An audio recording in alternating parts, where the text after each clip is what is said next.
You ignore me when I tell you you're going to lose money. You ignore me when I tell you you're not going to be perfect. It's going to be hard for you. You're ignoring all that. And the ones that do really well, and by the way, again, round of applause for Kyle. Another monster, like I told you. Team, Kyle, and who else is going to publicly come out? ICT stuff don't work, bro. These concepts,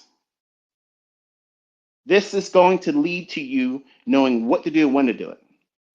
But that silver bullet, if you know what the bias is for that session, you don't need to know it for the day. Throw that out for right now. You learn that over time. How do you know what the session bias is going to be? Well, how did we gap open? Did we gap open? What liquidity did they leave in pre-market session? That means 7 o'clock in the morning to 9 o'clock, 9:30 in the morning opening for equities. If you're trading Forex, between 7 o'clock and 9 o'clock. Very simple little windows. And you're looking for these periods of where there are smooth highs or smooth lows, because that's where the market's going most of the time. Not 100% of the time, 80% of the time, we'll call it that. Call it 75% of the time. Oh, that ain't good enough. 75% of the time, it ain't worth my time, ICT. We ain't got time for 75% around here. If you can't get it up higher than that, there's rookie numbers. We got to bump them up, or I'm going to move on to somebody else. Go. Don't let the door hit you in your ass. Goodbye. Laziness doesn't survive around here. But knowing that there's going to be a fair value gap every single day at 10 o'clock to 11 o'clock, it's going to form, and it's going to give it to you on a silver platter before it runs to that session liquidity. It happens every day, and I challenge you all to not believe me and start looking for it. See, you've watched me do that silver bullet. You watch other people prove they make money with it. But you've never really sat down and said, how often has it failed? That's what you were instructed to do. Because that's the stuff I walk on. I moonwalk on all these supposed professionals, these guys that I'm a so-and-so floor trader. I'm a so-and-so at blah, blah, blah capital. Bro, come out here live and I will sing a dance as these candlesticks go up and down to my music sheet. That's how it works around here. I'm the composer. I'm like Bugs Bunny. Remember that? He raises his fingers up, and in the concert pianist and the concert, orchestra, they're out there trying to keep up with his intensity. That's how it's like. I'm the Pied Piper, and these candlesticks, they follow me. And that sounds arrogant. Yes, it does. And I'm okay with it. I'm okay with that. I don't care if you're not okay with it. The proof is in the pudding. The markets are going to gravitate to liquidity, but you have to know how to define that. It's session liquidity first. First and foremost, it's session liquidity. What does that mean? Well, the morning session, the afternoon session, the lunch macro. If it's going to retrace on whatever move it was in the morning, what's it going to be? Move against the trend that was happening in the morning session.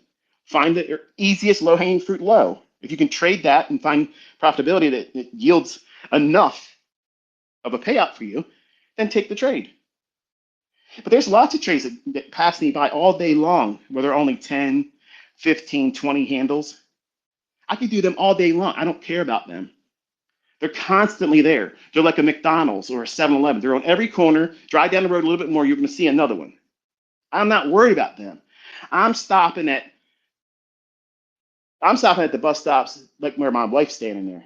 If I see my wife standing at a bus stop before I met her, I'm stopping at that one and say, honey, you need a ride because I'll take you where you got to go. And you're going to enjoy the ride. I'm not slipping in Nick DD's fast food drive-through. Okay, I don't slum it like that. I'm looking for the best setups. I'm looking for the things that make sense for me because I'm not a micro lot trader. I'm not a one lot trader. I'm in here trying to get something, and I want my time to yield to me a bountiful harvest. I want something that's going to be worth my risk that I put on, but also deliver gangbuster results. Like bang. Like Emerald Lagasse, remember him? He would just say, bam! Put his spices on it. He was fun to watch. Otherwise, it was kind of boring, but when he did that, it was great. What's another one, ICT? We already know about the silver bullet. Okay, first presented fair value gap. It's going to form. It is absolutely going to form in the first 30 minutes.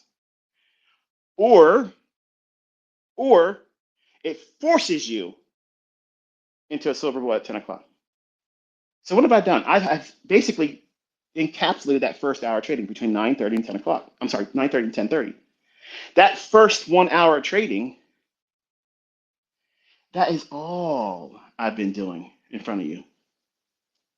Consistent, isn't it? Boom, boom, boom. Calling every candle. Boom, boom. Running to where I said I was going to go. Boom, boom, boom. Never missing the beat. Boom, boom, boom. All of a sudden, you start thinking to yourself, man,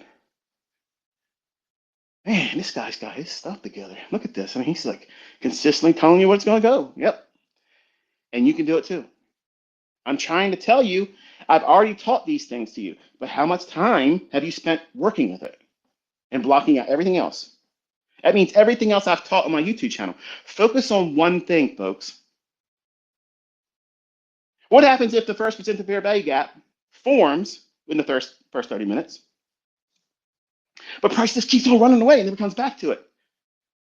Just throw it away? Just abandon it? Nope. Absolutely not. Wait till 10:30. 10:30 is that first hour trading. In that first hour of trading, you have the bulk of all this large influx of big conglomerate liquidity coming into the marketplace. It's shoved into the marketplace in the first hour. That's why there's so many opportunities for price to move around and gyrate. But after that first hour, if it's a trending day, it's obvious after the first hour. And it just continues and continues and continues until the close of the day. But as a trader that's looking for setups using the first percent of fair value gap, obviously, if you're bullish, you're looking for session relative equal highs. That's either going to form between 7 o'clock and the opening bell at 9:30, or London high or London low. You got two choices there. Which one has a relative equal high or relative equal low? Hello. Hot damn. That's easy. That's easy. That's really easy, isn't it? It completely removes the ambiguity, doesn't it?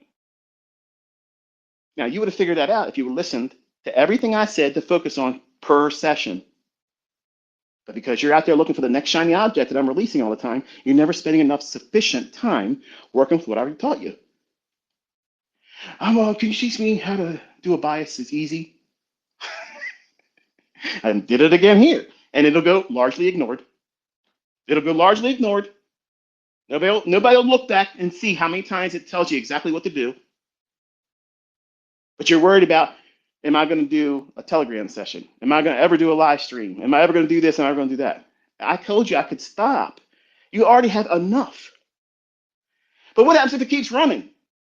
It never goes back to that first percent of fair value gap. In the first 30 minutes, a fair value gap that forms on that 1 minute chart that has displacement. It's obvious. It's showing itself, not some little micro separation. If it never comes back to it before it starts running, wait till 10:30, because you have the first hour trading behind you now. Between 10:30 and 11:30, you have now London close.